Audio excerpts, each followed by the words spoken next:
Bien le bonsoir la famille, je suis heureuse de partager ce moment avec vous. Prenons ensemble quelques instants pour nous recentrer autour de la parole. Lisez avec moi le psaume 37, verset 3. Confie-toi en l'Éternel et pratique le bien. Aie le pays pour demeure et la fidélité pour pâture. Croire et faire sont deux choses qui vont ensemble et dans l'ordre où le Saint-Esprit les a placés. Nous devons d'abord avoir la foi, et la foi doit agir. La foi en Dieu nous conduit à des actions saintes. Nous nous confions en Dieu pour le bien et nous faisons ce qui est bien. Notre foi nous pousse non à nous asseoir paresseusement, mais à nous lever pour agir, dans l'attente que Dieu travaillera en nous et par nous. Il ne nous appartient point de nous irriter pour faire mal, mais nous devons nous confier en Dieu et faire ce qui est bon. Ne nous contentons pas de croire sans agir, ni d'agir sans croire. Les adversaires nous expulseraient s'ils le pouvaient.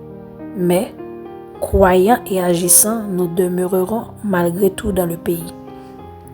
Nous resterons dans la terre d'Emmanuel, la providence de Dieu, le Canaan de l'Alliance.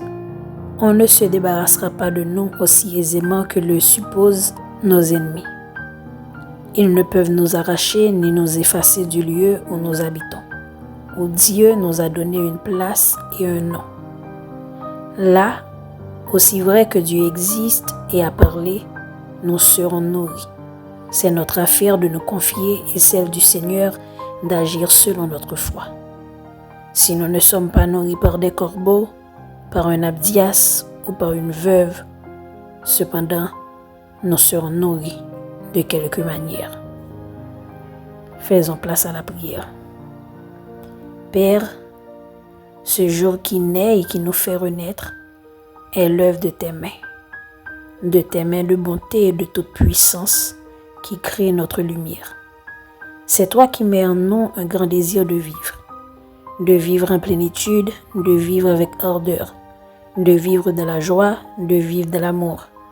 Et ce désir, c'est toi qui le fais aboutir en nous offrant ta vie. Ta vie surabondante et pleine d'énergie qui s'empare de nous. Nous voudrions recevoir ce que tu nous destines et prendre à pleine main tout ce que ta richesse a voulu prodiguer à notre pauvreté. Nous voudrions accepter tout ce que ta sagesse a décidé pour nous, tes projets sur le cours de toute la journée qui dépassent les nôtres. Si nous t'abandonnons nos soucis, nos espoirs, c'est avec l'assurance que ta sollicitude y veillera bien mieux que nos meilleurs efforts. Nous te confions surtout notre fraternité, qu'elle puisse grandir, se nourrir aujourd'hui de ce que tu lui offres pour aimer davantage. Amen. Bien-aimés, merci pour votre présence et votre écoute. On se retrouve très bientôt pour continuer ce chemin. Bye.